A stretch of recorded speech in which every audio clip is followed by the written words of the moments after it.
Hi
guys.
Hi, Jim. Oh, wow. A new picture. Looking good. Is that from 1960, 1970? But that mug shot, That mugshot, yeah. yeah, it's like it's from a long time ago. Well, maybe that's your younger brother. That's all. Oh, it's only you and me? Shit. Yeah, yeah, yeah. Right now. I don't know. Mike has been coming in a little bit late. What about Mike's you? What do you want to talk about? It doesn't have to be a bunch of people because a lot uh of these let's talk about podcasts are just two people. yeah, I don't know. It's a lot. There's a lot of interesting things to talk about. I mean, the resignation of that woman at Harvard, gay, I mean, there's The all sorts gay of thing with Harvard, yeah. Claudine And gay. and I got some stuff from California where Well, I was curious about those waves in California. Uh, waves. yeah, they like I've been reading about down in Vent like these 40-foot, 30-foot waves. No, Come, I haven't even heard of that. oh yeah, yeah, they've been hitting the California coastline south of L.A. Or up to Santa Barbara. There's huge pictures of these goddamn waves striking the coastline. Alex hasn't been around. No, not at all. I don't know Uh, where he is. Is he still in Greece or did he come back? no, came back. He's probably running around doing his movie stuff. He goes out and sees movies all the time. Yeah, I Uh, see 40-foot waves in coastal towns, yeah, I was sort of like shocked at but that. that's Northern California and Ventura. Yeah, down in Ventura, but that's in Southern California, right? Yeah, that's about an hour north of LA. Oh, okay. But, Uh, big deal. 75-foot wave, a 75-foot wave. That's a big deal, right? well, you never know. We could clearly head in that direction. Was Uh, with just the 75. Well, all the whole issue of the height of the ocean rising over the because of the melting of the Arctic and Antarctica. I mean, that's definitely going to happen. Shit like that. But anyway, so Michael has been coming on. Michael broke his ribs. Michael Jackowitz broke, it slipped in a shower or tub and he That's right. He said, cracked his ribs, "Yeah, fractured, not right. broken. That's right." You know, typical. I fell and I can't get up, that kind of a thing. Oh yeah. You know, that's What, about all. That's about the only news I know with anybody. I've been getting emails from, oh, Dennis? geez, no, no, no, no. Geez, let me just get to it. I can't remember shit. Jesus Christ. Like Aaron Reyes, I think is his name. Oh, Aaron. Yeah, yeah, yeah. He and I have had some nice conversations. I think you were part of them. Yeah, yeah, And so he sends me, some kind of links to stuff yeah. he's doing. And oh, I came across a friend sent me this wild video. I don't know if you've ever heard of it. What's it called? It's called War Worldwide Warfare, something like that. Let me get it 1 second. It's very interesting. It is cool. And I sent it to somebody. Let's see, sent. There it is. And it's called, and it's just on Rumble. Do you know what Rumble is? I have not really used Rumble. Worldview Warfare. Hmm. A detourment by Derek Swanson.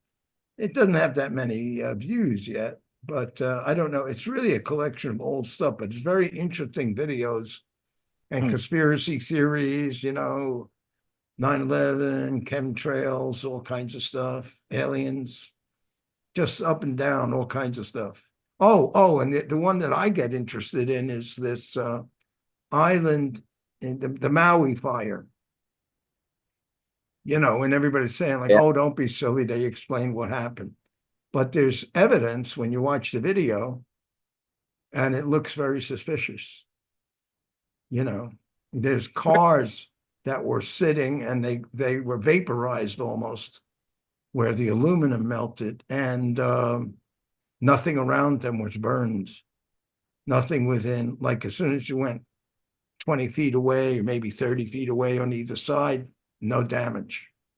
So it's sort of like, it's not like, doesn't look like a normal bushfire or something like that. But I could show you the video. And you would see it. And you say, because there's earlier references to the U.S. military having pulse weapons, lasers and plasma, whatever the hell they've got. I once saw an advertisement, or not an advertisement, like a PR thing about the Navy having this gun, the big giant laser gun that sits on a ship. And they were saying how it's much better for knocking down drones and ships for the Iron, the thing Israel has, the Iron Shield. Iron Dome. Yeah, to knock down incoming missiles. Because with the laser, you just go big, big, big, you're going to hit it. If you get a spot on it, if you can get a light on it, you fire the laser and you got it. You don't have to worry about the vehicle or the target moving out of where you're pointing, because it's speed of light. It's a laser. So it's kind of like the anger of a woman when she found out you lied or something. I don't know. It's instantaneous.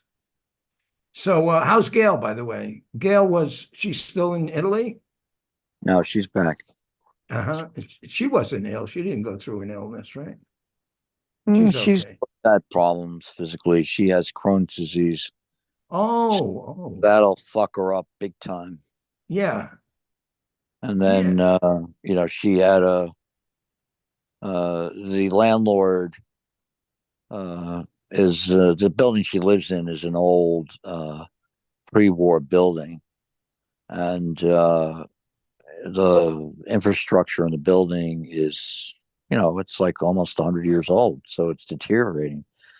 And her apartment above her, the landlord has not rented out for 3 years. The person has been warehousing the apartment. And so before she came back from Italy, due to the fact that they're warehousing it, nobody goes in there too often. So they had forgotten to turn the radiator off. So what occurred was a leak that began to come down into her living room. And fortunately, because I was seeing this drip of water, I said, "Where the fuck is this coming from?" And then finally I realized that there was a flood up above. So fortunately, they were able to come in there and deal with it, but it did fuck up a lot of files that she has of research she's been doing for the past 50 years. Because the lady above or Gail? The lady above, there was no one in the apartment at all. No, I know that, but I'm saying whose files? Gail's files? Gail's files, yeah. It fucked up. Oh, yeah, I've had that happen. Some files where she had like research from Siena. Xeroxes of medieval manuscripts and things like that. So it was a real bummer. And the other problem was it threatened to collapse the roof of the apartment. Yeah. We actually had that happen in one of our units. The bathroom ceiling just whoop fell right down because it was above it in the, like, let's say the attic space was soaked, and you don't always know where in the roof the leak is coming from, because the water travels along beams. It follows the path of least resistance, so you can get a puddle in a different location. But the whole ceiling came down. Fortunately, nobody was there. And wow. But it was interesting because, we went in, a big hole in the ceiling, had to patch it up and everything. Shit happens. Well, anyway, she had to have a repaint job of the entire apartment. So the whole apartment is a fucking mess. I mean, I had to, when she was just started, I got sick.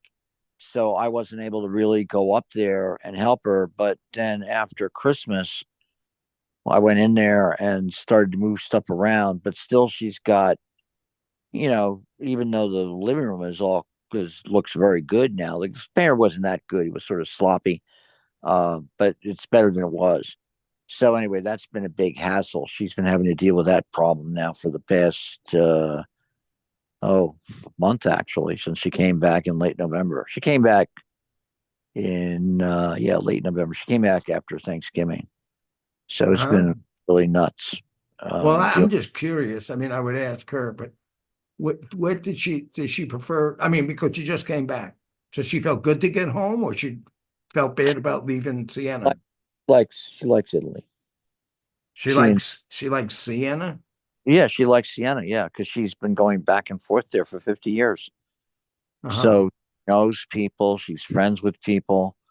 They take her out into the countryside of Tuscany to go, um, like her friends that are professional photographers. They would do. This one guy would go and take shots of architecture throughout Italy. He'd be the guy who would illustrate books, and he takes her out to a house they have in the countryside, and these guys are into going out and shooting boar. So what they do is when they shoot the boar, they come back, prepare the boar, and then they'll have these big family meat dinners with all their friends on a Sunday, where they cook boar Italian style. I guess like cooking pork, and they make these incredible dinners with fresh. Italians love to eat. So they make all these different, pastas and all this other stuff. And she enjoys that. She enjoys going out there and hang out with these guys. So she misses Italy. Yeah. Yes, I mean, I know we stayed in a small town and got to know the neighbors because a friend of ours had a property there and we stayed in it and we met all his friends and they're very gracious and very personal. It's like personal contacts have a high Oh yeah, value, yeah, yeah, yeah. higher No, value than like income or status or even politics. It's like, personalities, people you know. right, right. No, Italian. That. I mean, I would not generalize, but yes, that would be my experience with a lot of Italians. Oh, Uh, sure. And then there's an interesting thing, which is they go home for lunch. In other words, they'll stop at 11 and they'll open up again at 3 or something. yeah, fiesta. Okay. And that part of that is they go home and have lunch. Right, And right, that means they got to work. Their work is going to be close to where they live because they're going to go home for lunch. So right, they can't be an hour away. It's got to be like 10 minutes, 15 minutes at the most. right, And that also makes it more difficult for somebody to have an affair on the side, because you're going to go home for lunch every day. It'd be more, if you're in a corporate job and you're gone all day, then you could sneak something in on the afternoon. But I don't think it's as feasible in Italy. Although they have a reputation for a lot of romantic things too. But in any event, I'm just saying that it makes it more community oriented. Everybody knows everybody. Is a small town because it isn't a big city. Now they have big cities like Milan and Rome and I don't know what other ones. Oh, Naples. They're big complex cities, but I still think they're kind of mostly neighborhood oriented. You've been there. yeah, yeah. No, it's true that in these, but in a way, I mean, even New York. I mean, look, any big city is there. I mean, it depends on the level of integration of people in the neighborhood and activities. But I see that. I've seen that in every kind of place I've lived in. Although, of course, New York is more alienating than other places. But any big city, I think, has a sense of neighborhoodness, if you will. I know growing up in the village, it was a small town as far as I was concerned. Yeah. It made me see New York as essentially a agglomeration of dozens and dozens of small towns in all the boroughs. If you Hmm. neighborhoods that way, Yeah. and I'm sure when you grew up in Brooklyn, it was sort of Yeah. Yeah. a Yeah. Well, I grew similar. up in an apartment building which had like four sectors, seven stores, story. 7 times 6 is 42, I guess. Right. Times 4 is about like 120 units, something like that. And there's weather, so all the kids that were there as part of families would play. We would associate with each other, even inside the lobby of the building and so forth. Or a little like I don't want to say gang, but like our gang type thing. A bunch of people who hung out together and went play ball together and stuff. Yeah, that's right. It was like a community, but there were local communities next to me that were famous. Brighton Beach, Coney Island, Red Hook, or I don't know, Gravesend Bay, and then there was a separate community called Sea something, Sea Lake, I don't know, Sea Lake, whatever it was called. It was like a gated community at the end, at one end of Coney Island. And I Mm. had friends I met, people I met who grew up next to me and stuff. A bunch of, some people were famous and so forth. But yes, very neighborhood, and also with the local schools, go to public school, so you got your friends and everybody lives close by. So that's true, but I don't think it's true in LA because LA is like suburban. There's much more distance between people. Mm. So you don't necessarily have close association with people. Hmm. And it's LA. It's more sterile. And so, I mean, show business people hang together and they all know each other. Jews, the Orthodox community, they all stick together like glue. And they exclude other people. I don't mean viciously exclude, but the basic activities are within their Jewish community, the Orthodox or the observant Jews. Hmm. And it's little neighborhoods, but well, I shouldn't say that. On the east side with the Latinos, they're very oriented towards small tribal activities and clusters, families, bigger families that stay together and work together in the same enterprise or the same business, construction or whatever. So they're much more networked together, glued together in Mm. families. But what about your family? You ever see your brothers, sisters, cousins, aunts, uncles? Nah, not really. I don't see them too often. I haven't seen my sister in a long time, nor my stepbrother or sister. I haven't seen them in years. But I think people as they get older, they create their own sense of a family, if you will, with the people they're around, their friends or Yeah, others.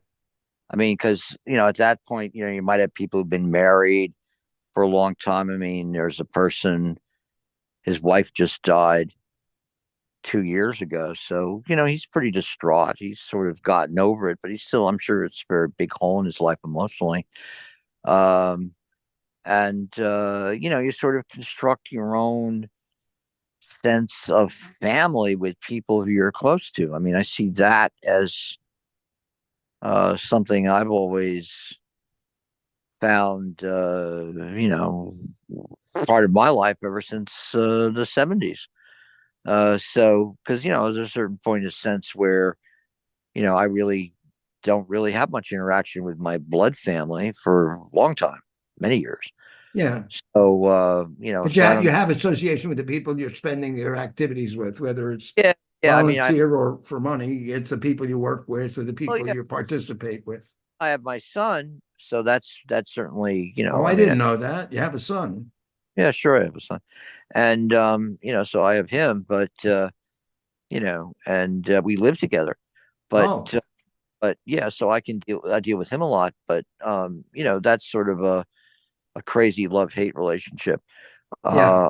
But I mean, it's an interesting question because then you meet people who do indeed gather together with large blood relatives. I mean, I know somebody who he drove down to San Diego and had a Christmas with he has a big family. He has 4 kids and his second wife has two kids, so they've Yeah, got yeah, a yeah. Big family.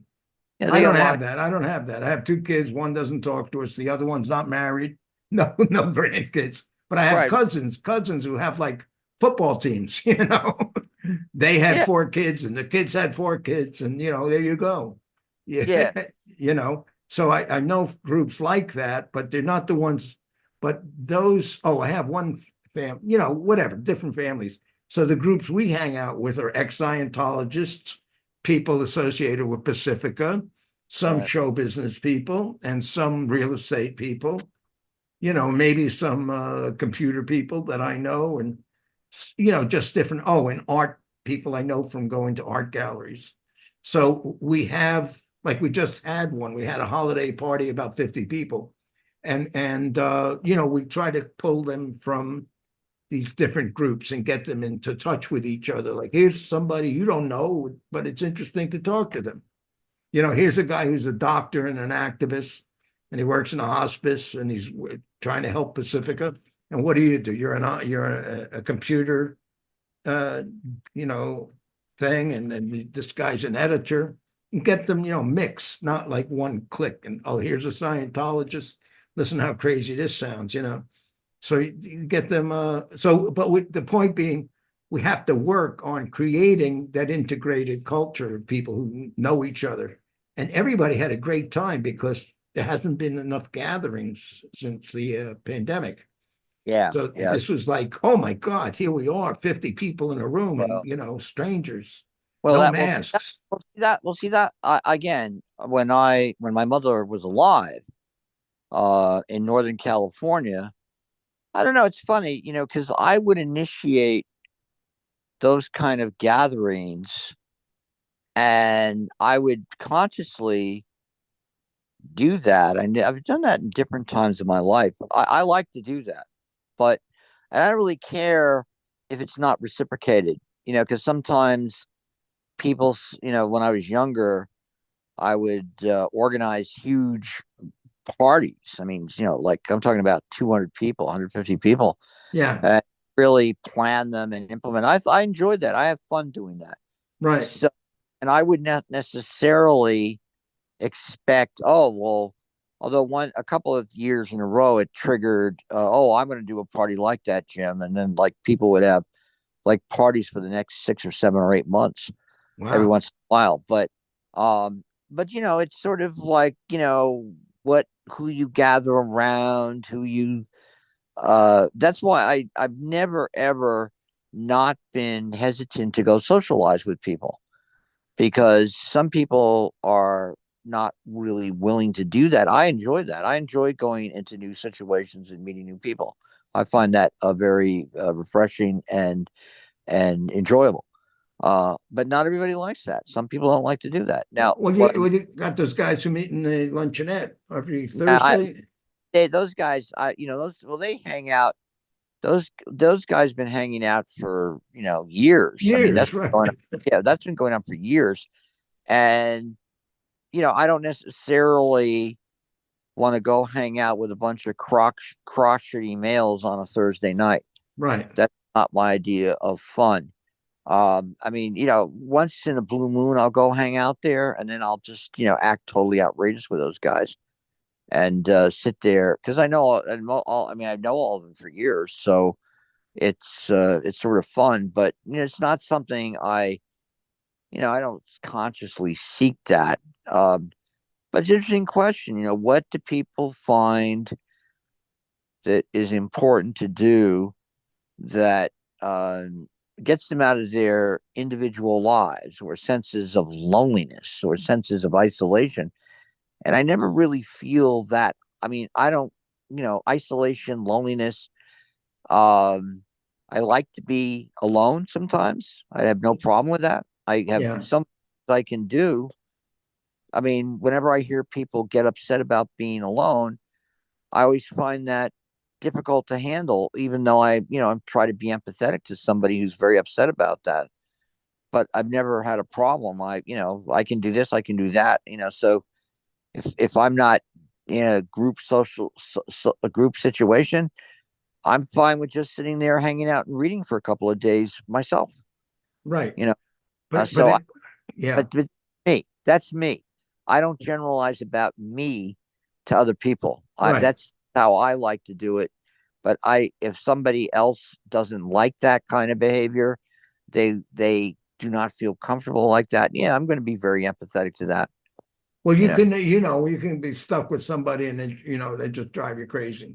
So you want to get away from them. That can happen too. Someone's like very annoying. I have a friend who's a teacher and he had certain characteristics. He's obsessed with certain political things. So and himself, he's obsessed with that. But he has this one habit that I found out was fairly common with, let's say, elementary teachers, people who taught high school and so forth. He kept asking what I would call rhetorical question, like, who really discovered America? And whatever you would say, he'd say, no. Who really discovered America? No, that's not it. Who really discovered America? He'd keep asking this question until somebody would give him the answer that he wanted, like, is there such a thing as a black hole? No, or something like that. Or like, who wrote the Constitution, or whatever the question was. He just kept repeating it, and it gets very fucking annoying. Was that asking a rhetorical question? I'd say, like, cut it out. Say what you want to say. Stop trying to pitch it with like you're talking to a class and people are raising their hands and guessing. And the other thing he would do is, which I don't know, there's only a few people who do this. He would throw in foreign expressions, as they say, Santa de toi, but in some fucking language, and say, like, look, I don't speak French or German. Say it in English, Mm. like, an old friend is the best friend, or whatever the phrase was. And it may be very popular in literature to have it like "c'est la vie," which is at this point, I would say, international. You don't have to speak French to understand "c'est la vie." But if you start quoting people in foreign language, you're just being pretentious, Mm. trying to show off, oh, I speak 7 languages, that kind of a thing. So he has these annoying characteristics. So it's like you can only put up with him so long on certain things. I have annoying characteristics. Most of us do. So, you want to monitor those to have to keep the conversation going. But I have an interesting thing. I was talking to this about at our party. I would bring people underneath the mistletoe. There was a mistletoe I put up, and then I joke around and say, "Give me a kiss." But the mistletoe has gone out of the common lore. It was real popular when we were growing up, and I think it was real popular in the movies in the 40s. And now it's just no, what is a mistletoe? Just completely gone. Young people don't even know what you're talking about. Okay. So that was like a cultural lapse. And then the other thing I was just thinking of right now is we're New Yorkers. So in New York, you could just go visit a friend and knock on the door, you know? It's in the neighborhood. Hi, thought I'd drop in and see how you're doing. And it was much less informal. You didn't have to call up and make sure they weren't in their pajamas or anything. Mm. But you could do that. You could knock on the neighbor's door and say, it's hot in my house. I just came in here to cool off, or whatever. Mm. Did you notice that, like on the East Coast or New York? You can pop in on friends' house just like that. Well, I don't do that too often, but I certainly don't. No, I You it's didn't do fun. that when you were younger? Mm, no, not I would not do. I mean, well, maybe in the post '60s period, Yeah, there was much more hippy dippy type behavior, if you will. right. Uh, Your house is my house. yeah, yeah. So I would be less disconcerted with that. But sometimes, of course, you have your little apartment, and people would come up and look. When I was living in the village, people would ring the doorbell all the time to come, to go, you're here, I'm going to come up and hang out. I mean, I had friends who do that a lot, but the level of intimacy with those friends are to the point where, I really wouldn't give a shit if they showed up in some crazy time. There's certain friends of mine, I would never really get upset about that. But sometimes I would just want to have people quasi respect the boundaries of what my space was. But Sound I, very West Coast. I think, in the 70s, it was less that way because everything, because everybody was still. I mean, at a certain point, I was running that apartment like a commune. So people would come in, they'd rent. I had a 2-bedroom apartment, so I could have people sleeping here, sleeping there, sharing. The rent was low, so it was something they wouldn't have to spend much money on, and they could have a place to sleep. And Yeah, but so, in terms of familiarity, I mean, I remember when, yes, it is the 60s. So I was, I don't know what the hell I was doing because I don't remember that well if I was in college or working, whatever. But I was living on the fourth floor walk up on 96th Street, I hmm, think, 96. And well, it was actually on First Avenue, I think, but corner 96th Street. And it was a walk up, right? And I come in there one day and there's these two girls. One I knew from a previous event, and she brought a friend along. I said, "How'd you get in?" She said, "We went up to the roof and came down the fire escape." So it was like, okay, that's okay. I don't really care. That's fine. You're welcome to come in. But it would be like that kind of unusual things where people would just show up. well, Like part of you it, say, it was more like the 60s. well, yeah, and part of that was, uh, I'm sure people had freer, like that kind of stuff went on all the time. I saw that happen a lot in the '60s and in the early '70s. I mean, I think that was very much a generational thing and certainly a countercultural thing in a way because, a lot of friends of mine at certain points acted like that in their 20s. I certainly did. But, that got, like, as you got older, you maybe, you were in a couple situation with somebody, that sort of stuff disappeared a lot. I mean, but I always was pretty open that way with anybody, period. I mean, and I would still be that way if I had the room. I would not hesitate to act like that now. Uh, Bringing strangers home. In well, New York, I always used to no, bring strangers home. not strangers necessarily, but, I you mean, know, somebody I met and would start talking to and so forth and so on. well, Well, again, I would use a certain amount of judgment, but I mean, friends of mine who would want to come in and crash. I mean, I didn't hesitate to let them do that. I mean, Yeah. Jesus, never hesitated one damn bit, and uh, and that just was what happened. And you know, not everybody acted like that. Some people didn't act like that at all. But the village was, but it's hard to say. To meaningfully generalize like that. I mean, again, I'm in a city. I'm in New York City. I'm not living out in the countryside in a commune. I'm not in these kind of communal kind of spaces where people are living. I certainly saw it in the Bay Area. A lot of openness like that. It was quite extraordinary to see, and I thought that was great. So that's like Haight Ashbury. Well, back in the late '60s, early '70s, I know people who would rent houses in Berkeley. Let's say in the Bay Area, they'd have a group rent of a house. Uh-huh. People would come in and hang out. So a lot of that was going on. There was a sort of informality, and everybody, as long as everybody was sort of cool with each other. I saw. I mean, that you'd have some really interesting interactions with people going on all the time. That I don't think happens as much these days as it did back then. Right. I could be wrong. I could be wrong. I could, young people are young people. It's hard to generalize. I'm not sitting there with 18 and 19-year-olds all the time interacting with them. So I don't know how they actually handle their lives these days. in that sense. I mean, would I, then impose something that is a concept of what I felt were the quote good old days, and then say, "Oh, you guys don't do this. We did this." I never do that. I try to listen to what young people are living right now and have them tell me what they're doing. Right, Right right.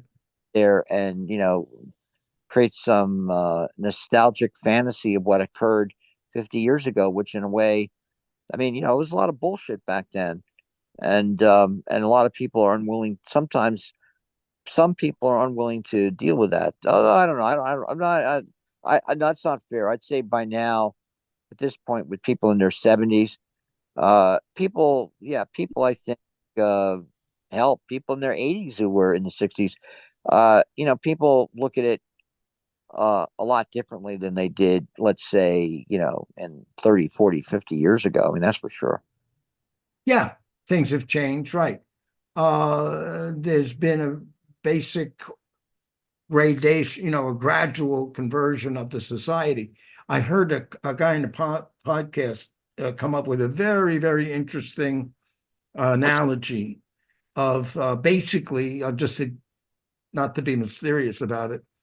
He says the Gutenberg printing press is similar. We're going through a similar thing of an acceleration of information with the internet. Mm. So that before the Gutenberg press, you had to rely on an authority to tell you what was true. It Hmm. wasn't even in writing, or you couldn't have access to the printed book, that handwritten books.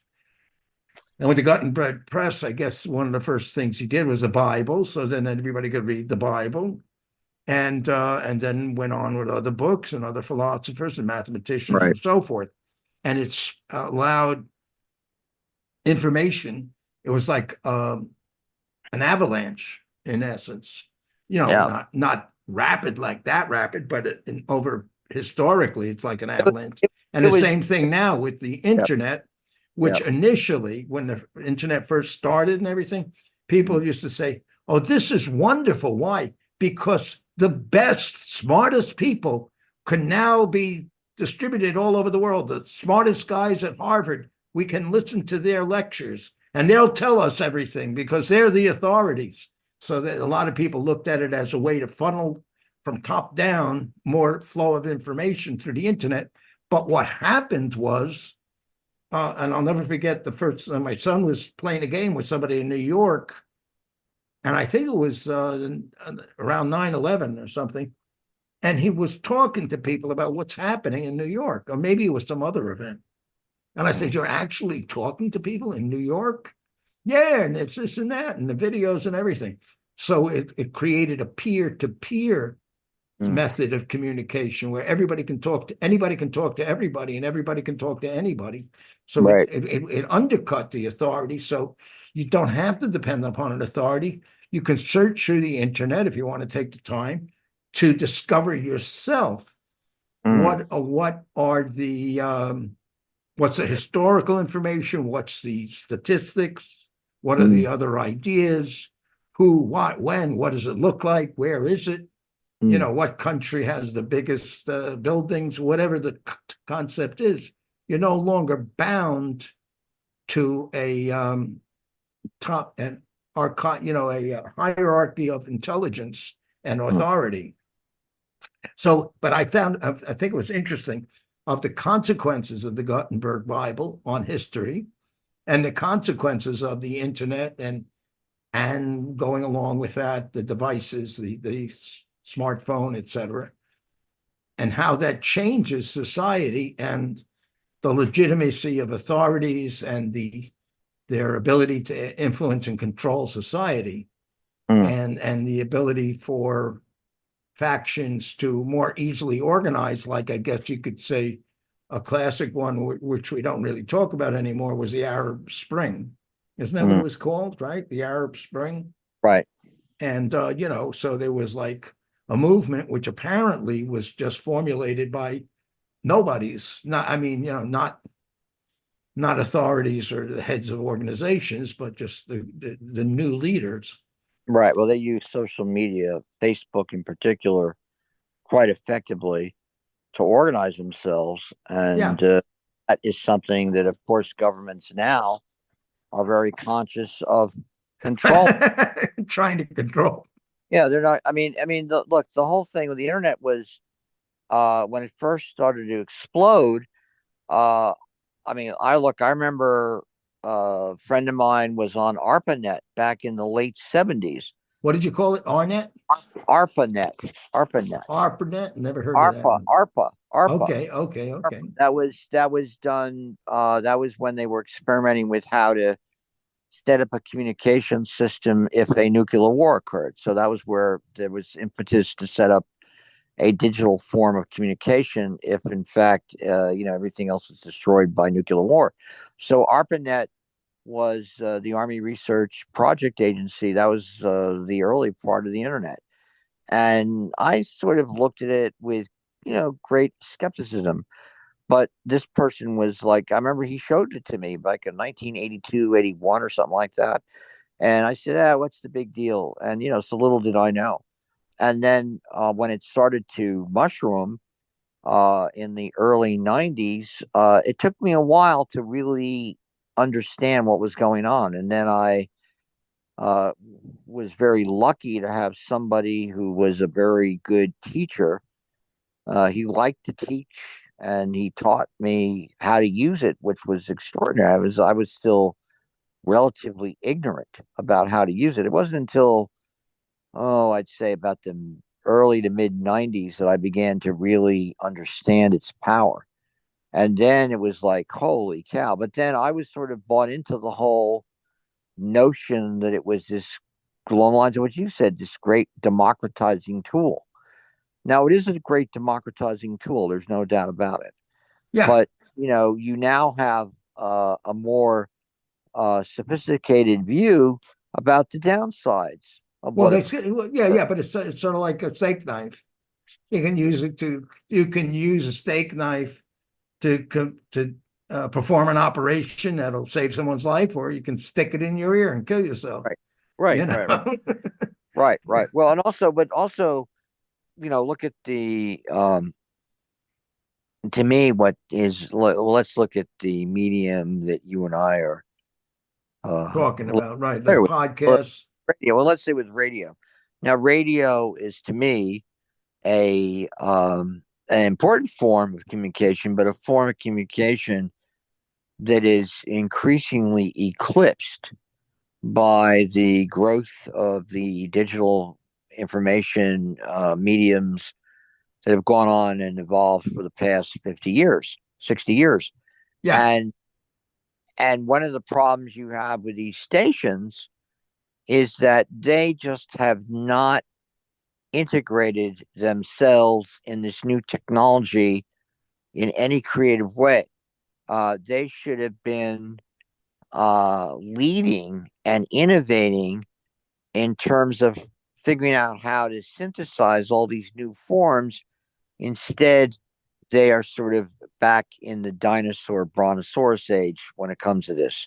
They really have not really, uh, for all sorts of reasons, been able to successfully make the transition. And that is as far as I'm concerned, that's one of the reasons why all the stations are suffering, aside from the fact that you have other people who now dominate these stations in terms of content who never ever have wanted to scrutinize what they're doing at all in terms of its effectiveness. They have all sorts of illusions of grandeur about what Yeah. their actual impact is. But in reality, we know the bottom line is that their impact is minimal at best. And frankly, negligible is more realistic. And that is seen in the constant financial problems that these stations are suffering. And also, the growth and fragmentation of media is to me quite profound. You have print media basically collapsing.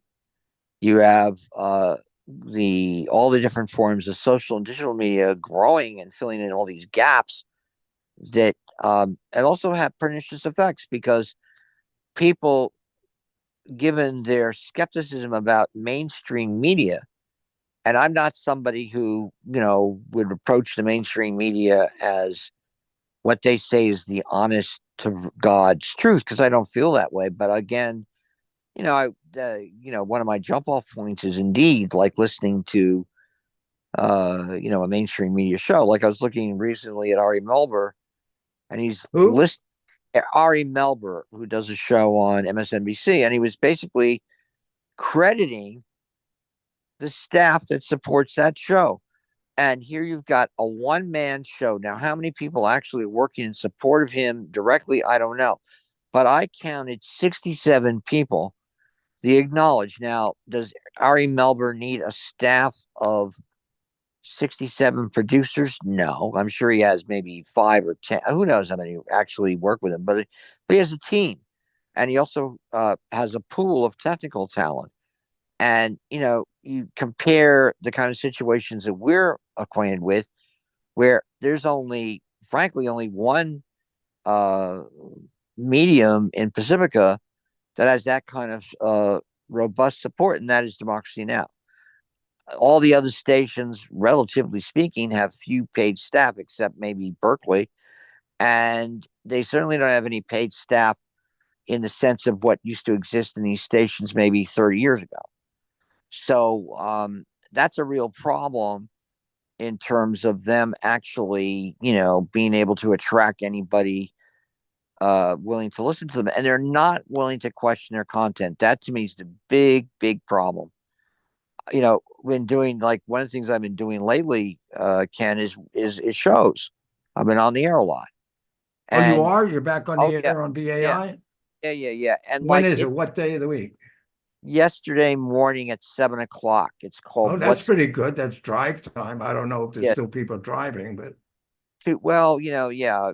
Tuesday morning at 7 o'clock. I've been acting as a guest host since October 7th.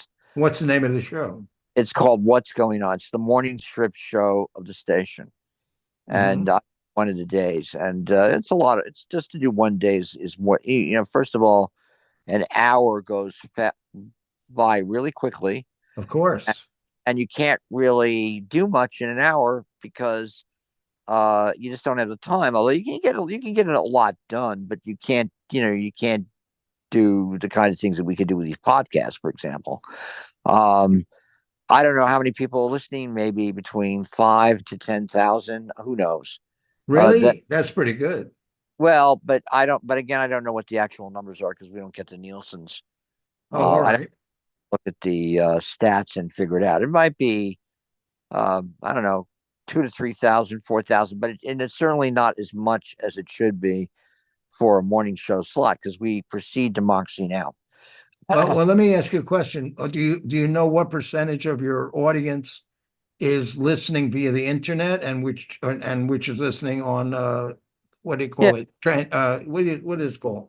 Landline, like radios, analog. analog, or no, they don't call it analog. They Yeah, call it yeah, I call it analog okay, radio, fine. analog.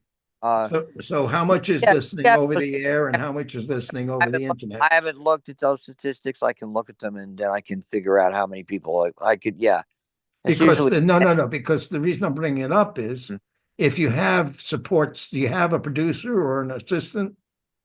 no. I'm There's nobody. There's just you. I'm doing it myself. Yeah. There's no assistant. There's no the There's what do you call it?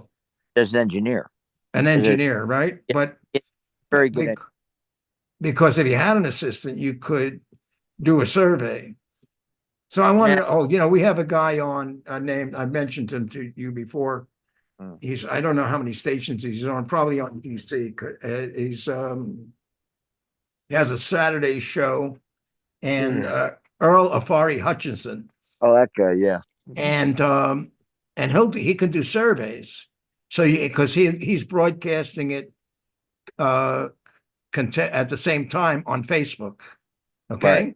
So if you can do something like that, but again, you'd need a technical crew to help you. And then you can do a survey and say, well, how many people agree with me? And how many people think it was and it wasn't? Or how many people think it was Right. more than enough or not enough? So you can do online surveys and you'll get a It, feedback. Yeah, that'd be worth doing. That's a good idea. But She look, you look, need somebody to sit there and do it. You can't do but it. You're the host. there's other things I don't want to get into if we're recording this right now that Yeah. have to do with that. I don't want my opinions about that to be known, at least in a way that somebody could go and reference it. But yeah, we could talk about that another time. Yeah, but it is difficult. I mean, what Linda did do is she took part of what I did in the programming so far, and it was great. She did a special where she made about $9,000. So I felt happy because I haven't been fundraising. I've been, like where basically they would expect at some point This to is be the program director you're talking about. that program directors. Yeah, she took Linda, what's her last name? Linda Perry Barr. Linda Perry. So Yeah, she used using your content, but mixed it in with a fundraising activity, and they pulled in she some cash, five or yeah six thousand dollars, whatever. she did a $8,400 day, and she used part of what I did and part of what other people did, and it raised 8,400. And I'm gonna go back and re-record an interview. Now I'm more inclined to take the approach of the guy that they pilloried down there in Southern California. That guy, the Australian guy that got thrown off the. Yeah, yeah, yeah, yeah. Ian Masters. Yeah, I'm sort of more or less. There's a lot that I agree with Ian about in terms of handling these kind of things. Well, the thing, his thing was he always had professionals who had credentials. Like, in other words, they would have worked for the CIA or they were right, something to do with the government. Just like the guys who recorded on the um, noisy reality military history, they're authors, they're known right, commodities, they right, have a reputation. So he would right, do that. But the one thing he did that was quirky, what he would always spend a lot of time uh, giving the bio or the intro on summary of the guy who he's talking to. And he published these books and he got these awards and he was here for 10 years and he was over there for 6 years. He's also the president of this and the vice president of that. And they would just give the guy a whole thing like he was the agent for the guy. And he would right, maybe do it twice during the interview at the beginning and the end. right. Well, So it made the guest feel like I'm working for you. I'm promoting you. You right.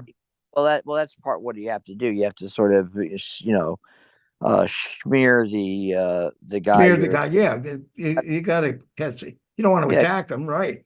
I no, think no, Amy goes short on that. She'll sometimes attack her guests. Amy. Well, Amy, yeah, Amy. Well, I don't know. Amy's been. I mean, It it's sort of funny. Today I listened to Amy. I don't listen to her that often, but it was sort of funny because the show I did Tuesday was essentially, see, I'm preceding her, and all I'm concentrating on is this mess in Israel and and Gaza. That's all I'm really concentrating on. yeah, So it makes it easier for me because it's I can do all the work. I can keep my mind focused on one particular issue, and that's been how I've been approaching it. right. And I might broaden it out. I mean, actually, yesterday I wanted to do a Christmas show because I didn't have a chance to do a Christmas show.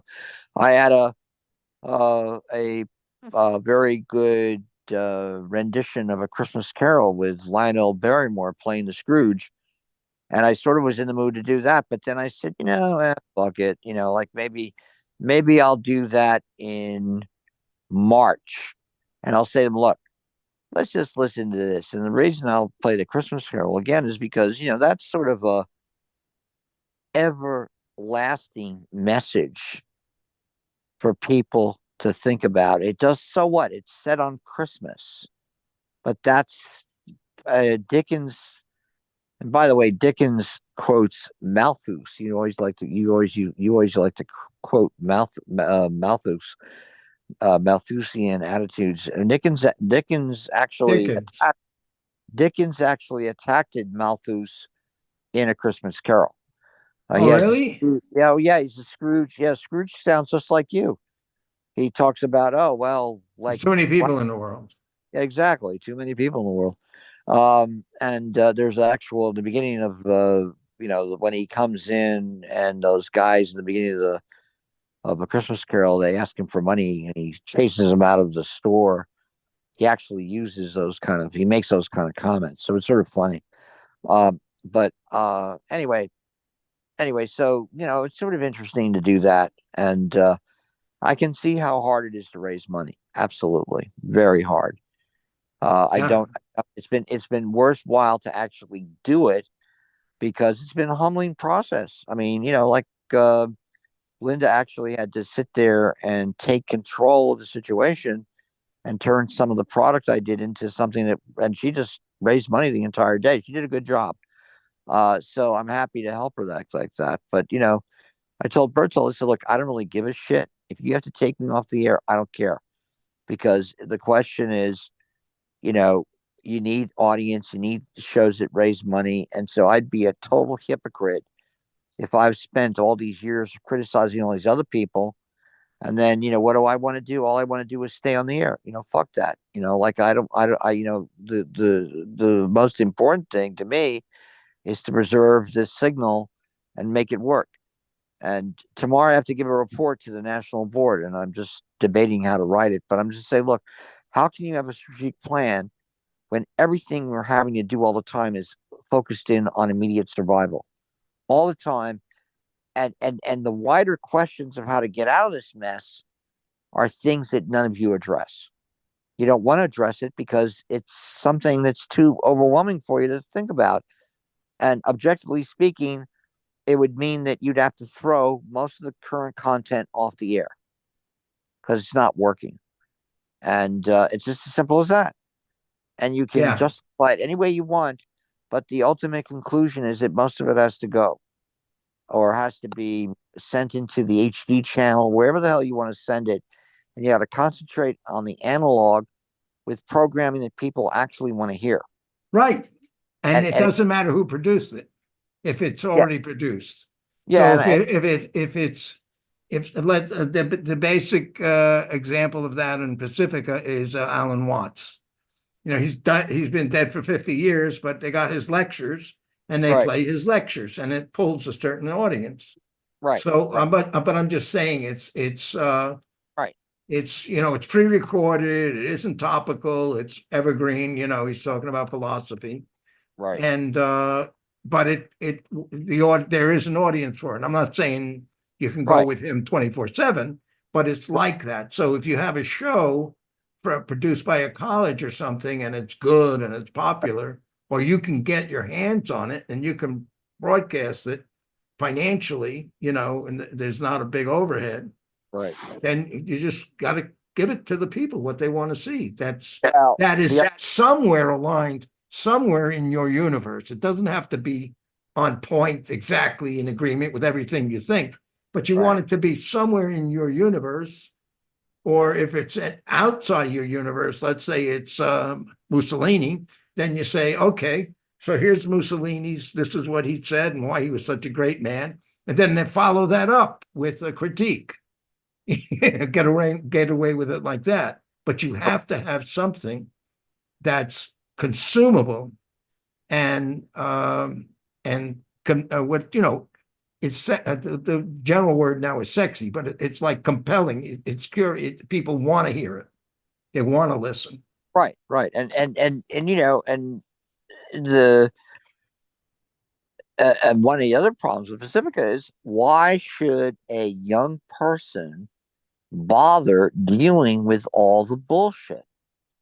Why would Right, a person want to waste their time when they can go off and do their own thing themselves? right. I mean, they can go set up their own channel. They can go and do a YouTube channel. They can do this. They can do that.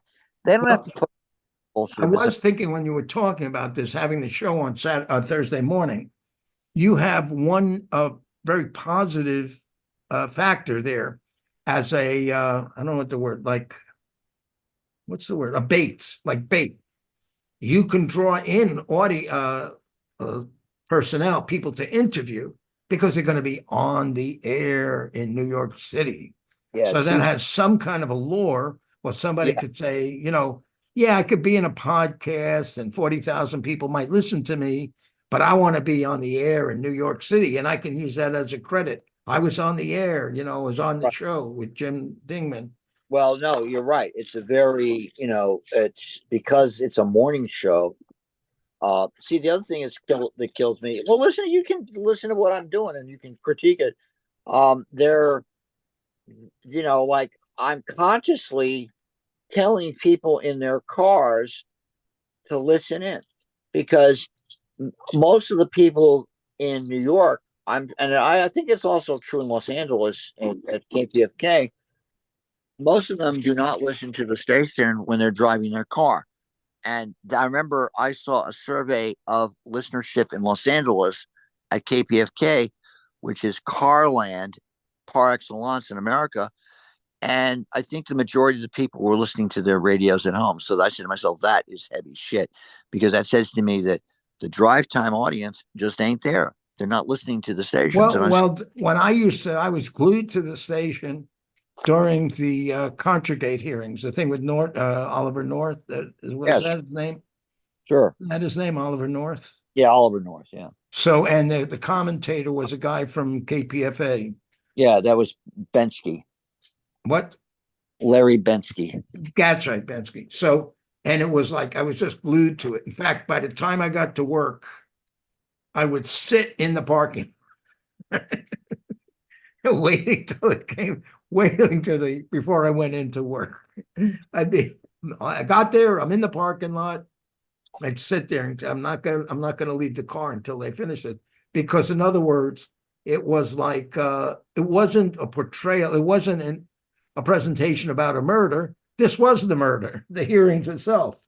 Here's these people getting up and lying and or telling the truth or having to reveal.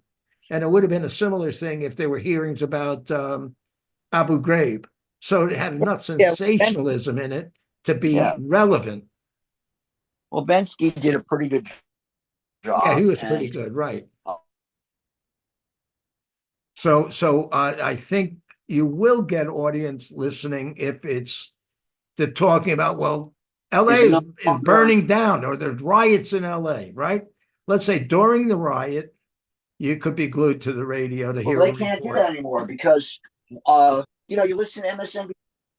Yeah, but you listen to MSNBC. I mean, MSNBC, as far as I'm concerned, there's a certain amount of audience that would be a Pacifica audience that listens to MSNBC. And but that's so mostly you got a couple million people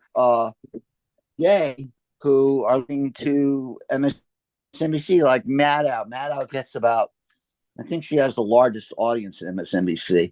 Yeah. And she's smart. She's very smart. She does a good job. And I'm impressed. I'm always impressed with her, her brilliance. She's a brilliant woman. Yeah, she's got a compelling radio presence, television presence. I have to remember she was a stand-up comedian. I mean, so she has all these drama skills. Plus, she's bright. She was a Rhodes Scholar. So she's got a lot of talent in her brain there. But again, but that's reflection. That's evaluation and reflection and opinion. But I'm talking about like, one of the big failures in that is they used to cover the Apollo to the moon shots.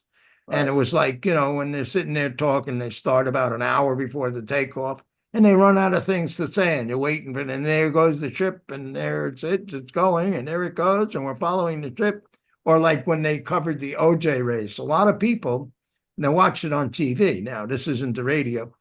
They would watch the OJ chase on TV, but it was he wasn't driving recklessly. He was just, they were following him, at 30, 40 miles an hour because it's OJ Simpson.